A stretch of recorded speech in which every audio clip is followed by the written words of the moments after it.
This one training approach sabotages your potential to progress and exponentially holds you back from making gains. The worst part is you make this mistake when you first start your workout program and most likely don't even know you've made it. Like old times.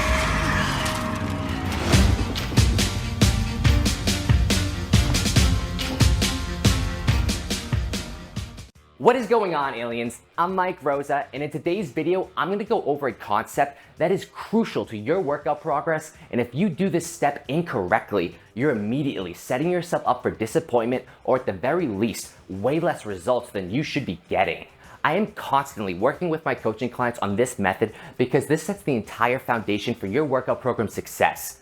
Everyone new to working out needs to learn this approach, and everyone who's been working out needs to always remember to apply this approach. It's the key component to maximizing progressive overload, which if you watch my videos, then you know how progressive overload is absolutely essential for you to get results. And to restate, progressive overload means the gradual increase of the stress placed upon the musculoskeletal and nervous system, which in simpler terms just means the stimulus being used and monitored to improve with. Since we know that's the base component of progress, well, you need your base metric for that stimulus to actually analyze and guarantee that base component of progress is even met. And that's where most people make this mistake right off the bat. This mistake can be made by anyone who works out at the gym or at home if they use increasing weight as the progressive overload method. Before I get into more details, I want to invite you to join my free virtual workout class and coaching session that I'll be hosting. I'm going to be taking you through a full follow-along workout routine where I coach and motivate you the whole time so you can get amped up for those muscles to be burning and that sweat to be dripping with me live.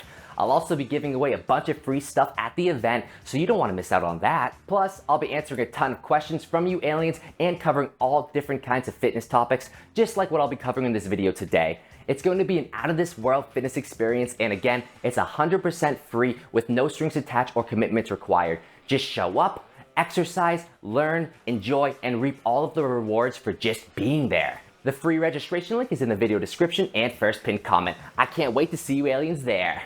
And now let's address this results restricting approach that holds so many people back from getting gains, or at least limiting how many gains they could actually be making. It's actually really simple too. You are using too heavy of weight to start your workout program. That's it. If you start too heavy and increasing weight is your method of progression, then how the hell do you expect to improve if on week 1 you're already needing to go down during your sets? If you start your workout program off right, which again, your progression method is weight being used, then you should never have to lower the weight.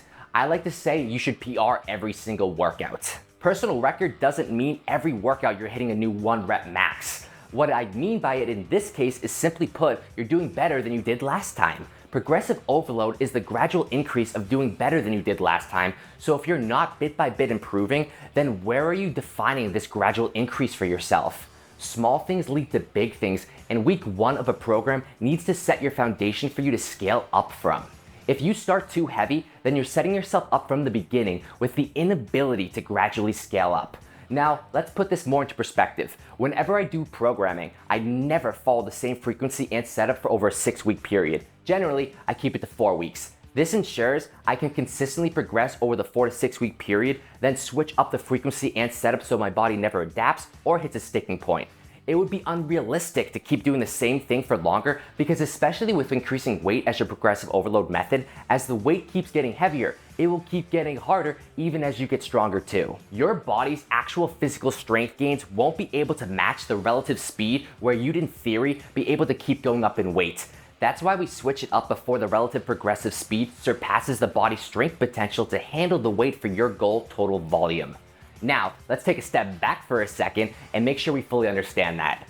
I just said you should be doing a little bit more than you did last time in terms of how much weight you're using on every workout session for every weighted exercise going forward for at least a 4-week period.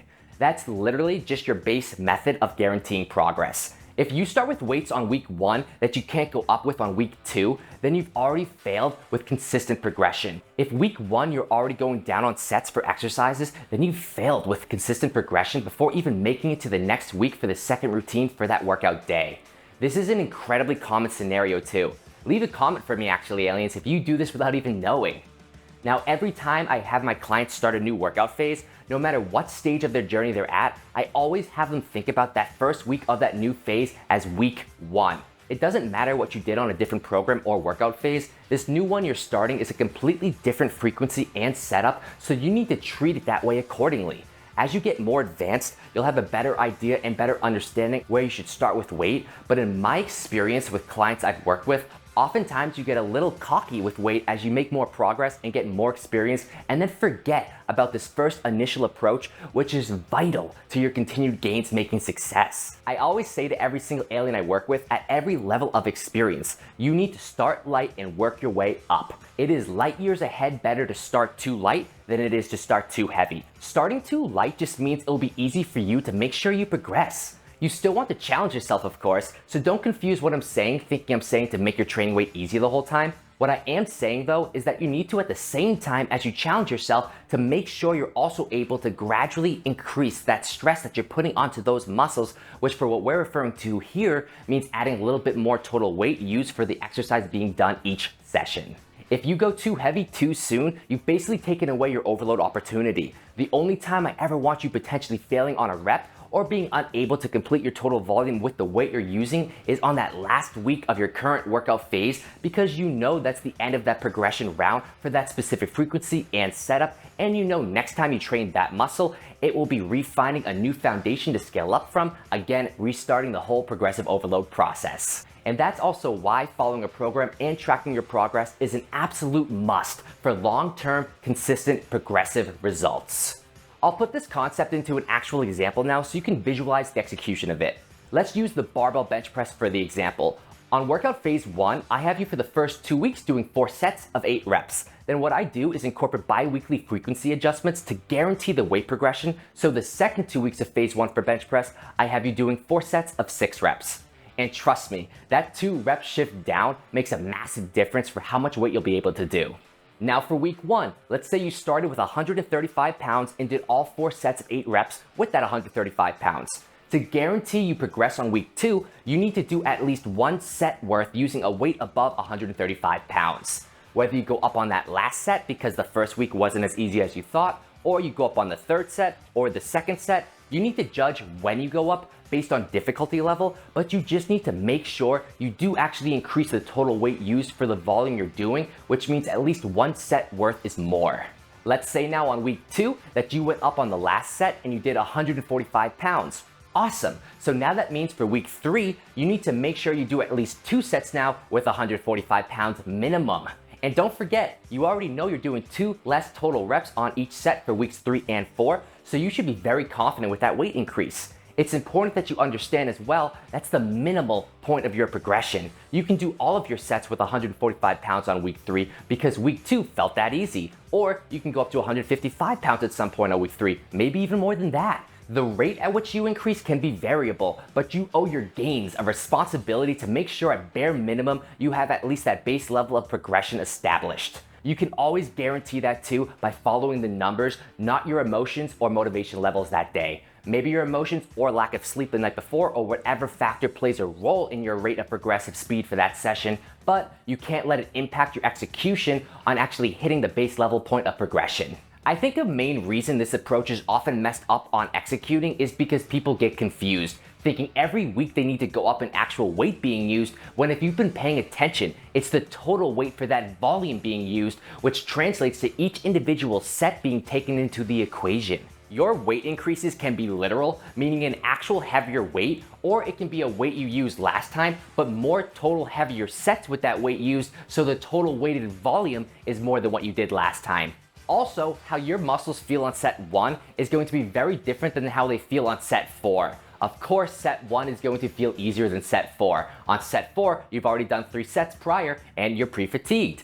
But now, you know you have to take that into consideration when you choose your weights. You have to know what you need to do for the current session in order to do better than the last session, and you also have to know how what you choose to do this current session dictates what you will be doing the next session. A general rule of thumb for me is to start off where I left off last session. So back to the bench press example, if I ended week 1 with 135, then week 2, most often I'd be starting with 135 to set the tone for the day, then execute the remaining sets in my overall progression based on how I'm feeling that day and how I'm going to be able to keep scaling up from there. For more unique scenarios, to further your perspective, because you already heard me say you should never go down in weight, Keep in mind what that means.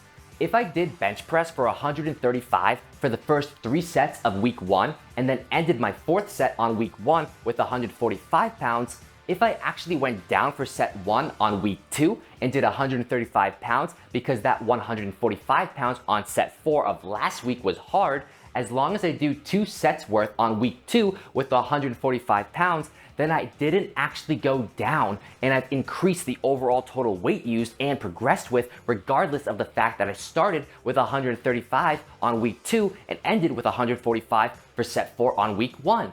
If you make your progress analytical, gains have no choice but to be made. One last concept I'll explain in this video is if you were on that last week of the workout phase where earlier I mentioned this is the point where it could make sense for you to potentially fail on a weight or be unable to use the weight you've now progressed to for the total volume required, you still don't go down in weight. If you're on that bench press week 4, so the final week of phase 1, and you've worked your way up and you are now at 165 pounds, and on that 4th set you're supposed to get 6 reps, but you only got 3 reps, you still don't go down in weight and you still need to finish. Take a quick extra break and do those 3 leftover reps to finish off your total volume for the set. You always need to finish your total volume with the stimulus required to guarantee progression. That 4th set in this example gets broken into 2 sets just to fully finish that 4th set. I'll say it again because it's so important. You never sacrifice your total volume, and at the same time, you don't sacrifice the stimulus, so weight in this case, that your body requires for your progression. If you only got 2 out of 6 reps, then that 4th set becomes 3 sets to finish strong then. This is also why I said in the beginning that it's almost impossible to progress if you go too heavy too early. Almost being the key word there, because you can still do it, but damn, you've made it hard on yourself, and those 4 program sets are probably going to be a lot more depending on how early you overestimated what weight to use. So don't allow yourself to get trapped in that situation and set yourself up for success right from the start. If you apply this approach correctly from the very beginning of your program, push yourself to progress every session while monitoring the fact that you actually are progressing, then you will guarantee yourself results. For continued results, you need to keep switching it up in terms of frequency and stimulus to keep restarting that progressive overload process. You can stay getting to that next level. No limits, aliens. I really hope you enjoyed this video, found it helpful, and will make sure to apply this for yourself to maximize gains. Smash that thumbs up button for me, and click that notification bell. Rate and subscribe so you never miss a new video upload from me. I got a lot more content coming and you don't want to miss any. If you need more personalized support applying this concept or any other training method to get you more results, apply today and join my 90-day transformation coaching program experience, where I will personally guarantee you results and the education to keep getting you more. Check it out. I'm thrilled to offer a one-of-a-kind coaching program experience for those who are ready to join the gains invasion of the anabolic aliens. This program is all about you, providing 90 days of fully customized workout and diet plans, as well as daily accountability support and weekly live coaching sessions, getting direct access to me to guarantee you achieve results that are absolutely out of this world.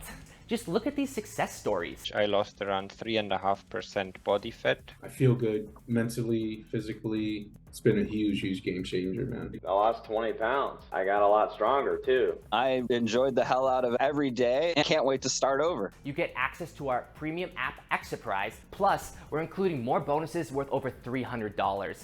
And even more importantly, we offer flexible payment plans and 100% money back guarantee. Don't delay your transformation another day. Click the link below and book your call now. All right, aliens, let's leave those egos at the door, start light, work our way up, and keep leveling up for more gains out of this world.